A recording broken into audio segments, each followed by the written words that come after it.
여러분 안녕하십니까. 머니볼의 문화일보 야구 기자 정세영입니다. 이번 영상은 5월 30일 오전에 발표된 NC와 키움의 트레이드에 대한 이야기입니다. 오늘 영상이 조금 늦었습니다. 저는 오늘 SS 랜더스필드에서 열린 LG와 SSG의 주중 3연전 마지막 경기를 마치고 지금 집에 들어왔는데요. 제 옆에 보시는 것처럼 오늘 저는 퇴근 전에 중계부스에서 영상을 이렇게 찍었었습니다. 그러나 여러분들께 좀 더 좋은 퀄리티를 보여드리기 위해 다시 집에 와서 영상을 이렇게 찍었습니다.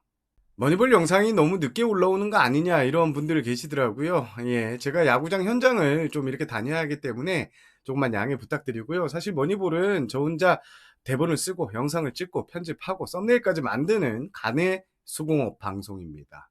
자, 그럼 제가 준비한 이야기 이제 풀어보겠습니다. NC와 키움이 오늘 오전 트레이드를 발표했습니다. 이번 트레이드 내용은 키움 내야수 김희집이 NC 유니폼을 입고요. 대신 키움은 NC로부터 올해 신인지명권 1라운드와 3라운드를 받습니다. 트레이드에서 이 신인지명권 2장이 오간 것은 역대 최초입니다.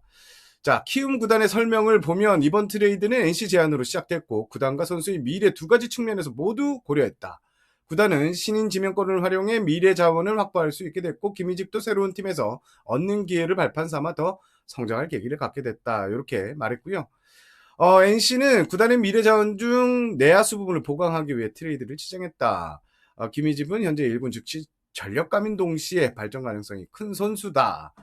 구단의 미래의 내야 중심이 될 수 있을 것이라고 판단했다고 보도자료에 이렇게 적혀 있습니다. 자, 그럼 좀 더 들어가 보겠습니다. 이번 트레이드는 집요한 NC의 요청으로 이루어졌다. 이렇게 정리를 할 수 있겠는데요. 지난해부터 강인권 NC 감독이 강력한 요청이 있었고 실제 지난해 7월부터 NC가 키움의 김희집 선수를 달라고 지속적으로 트레이드를 요청했습니다. 그러나 이때 그리고 지난 겨울까지 키움의 입장은 김희집 선수는 트레이드 불가 선수다. 이런 답을 했습니다.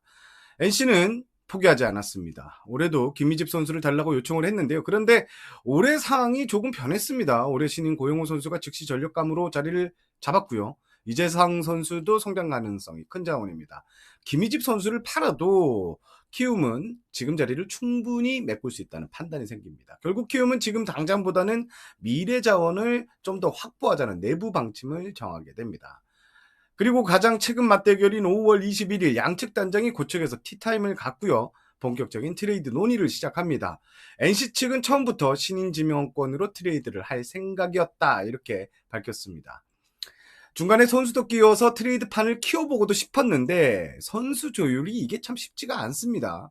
결국 양측이 생각하는 선수 카드들은 이견이 상당했다고 하고요. 결국 양측은 다시 돌아가서 NC가 제시한 1라운드 그리고 3라운드 지명권을 키움이 받는 조건으로 트레이드가 성사됐습니다.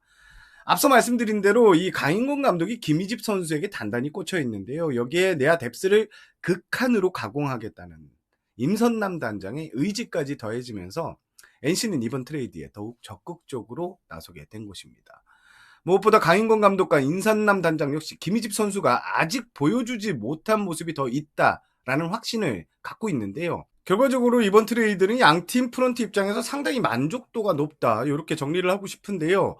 야구계의 반응을 좀 살펴봤습니다. 한 야구인의 멘트를 들어보니까 키움은 이재상, 고영우 등 1, 2년차 선수들이 가능성을 보여서 김희집 선수를 내놓고 내야가 아닌 다른 포지션을 복용하려는 전략을 보였다. NC는 기존 내야진이 탄탄했는데도 불구하고 상위 지명권 2장을 내준 걸 보면 김희집의 장래성과 내야 뎁스 강화 외에 다른 내부 사정이 있어 보인다. 라고 이렇게 평가했습니다. 자, 제 개인적인 생각은요. 키움은 이 김희집 선수가 2021년 2차 1번, 전체 9번, 이때는 연고 1차 지명이 있었으니까 전면 드래프트 기준으로 하면 19번입니다. 3년 육성을 잘했습니다. 1라운드 전체 7번, 그리고 3라운드 전체 27번을 받았으니 성공한 드래프트, 그리고 육성으로 이렇게 평가가 가능할 것 같습니다. 많은 분들이 이렇게 질문을 하시더라고요. 키움이 올해 완전히 셀링 클럽으로 가는 게 아니냐. 공교롭게도 키움은 지난 25일과 26일 최하위로 내려섰습니다. 지금 현재 순위는 9위지만 올해 가을 야구에 대한 진출 가능성 저뿐만이 아니라 많은 전문가들이 쉽지 않다고 예상하고 있습니다. 그래서 셀링 전략으로 나오는 게 아니냐라는 이야기가 계속 나오고 있습니다. 일단 키움 쪽 반응은 조심스럽습니다. 직무로선 말씀드리기 힘들다는 것인데요. 물론 현재로서는 이 시즌을 포기한다는 말을 못합니다. 그도 그럴 것이 아직 90경기 이상이 남아있기 때문인데요. 하지만 제 개인적인 가능성은 충분하다 이렇게 생각되어지고요. 오늘 제가 취재한 키움 쪽 멘트가 이 의미가 심장한데요. 지금 당장보다 미래 자원을 확보해 팀을 더 단단하게 만드는 과정이라고 했습니다. 저는 여기에 답이 있을 것 같습니다. 자, 완전히 키움이 셀링 전략을 들고 나올 경우에요. 2025 시즌을 마치고 FA 자격을 얻는 조상우 선수가 다른 구단에 타깃이 될 가능성이 상당히 높습니다. 자, 올해 프로야구는 저는 8월 이후의 승부에서 특히 불펜 승부에서 엇갈릴 것으로 보이는데요. 조상우 선수 올해 복귀를 하고 첫 시즌 기대했던 모습에서 약간 부족한 게 사실입니다. 하지만 여전히 타구단이 깊이 관심을 보이고 있고요. 특히 현재 5강권 안에 들어있는 한 팀이 유독 조상우에게 시선이 쏠려 있는 게 사실입니다. 자, 이번 트레이드로 트레이드 시장은 다시 뜨겁게 달아오르게 됐습니다. 트레이드 시장이 잠시 얼어붙기도 했던 게 사실입니다. 최은호 감독의 중도 사태가 있었고 좀 야구계가 어수선했는데요. 하지만 오늘 트레이드처럼 수면 밑에서는 여전히 뜨겁게 트레이드 카드가 오가고 있습니다. 오늘 임선남 단장과 통화를 하면서 임 단장에게 한번 물어봤습니다. 트레이드를 더 할 것이냐 라고 하니까 그럼요 라는 대답을 했는데요. 모든 트레이드 오프에 대해서는 항상 열려 있다라고 이렇게 대답을 했습니다. 다만 추가로 그 현장에서는 김희집 선수 외에 오퍼가 들어오지 않았다. 제안이 들어오지 않았다. 이런 얘기도 했습니다. 자, 4월보다는 5월, 5월보다는 6월 트레이드가 계속 나올 수 있는 구조로 진행 중입니다. 그도 그럴 것이 이제는 각 구단의 이제 약점, 장점이 뚜렷하게 나오는 것이죠. 그래서 트레이드 카드를 맞춰보기가 쉬운데요.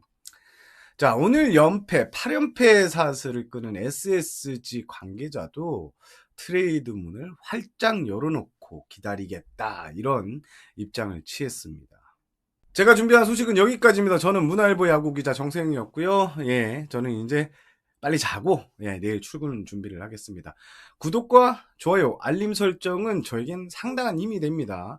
35,000 구독자를 달성했습니다. 더 열심히 현장을 발로 누비면서 여러분들께 좋은 야구 소식을 전달하는 정세영 기자가 되겠습니다. 여러분 시청해주셔서 감사합니다. 안녕히 계십시오.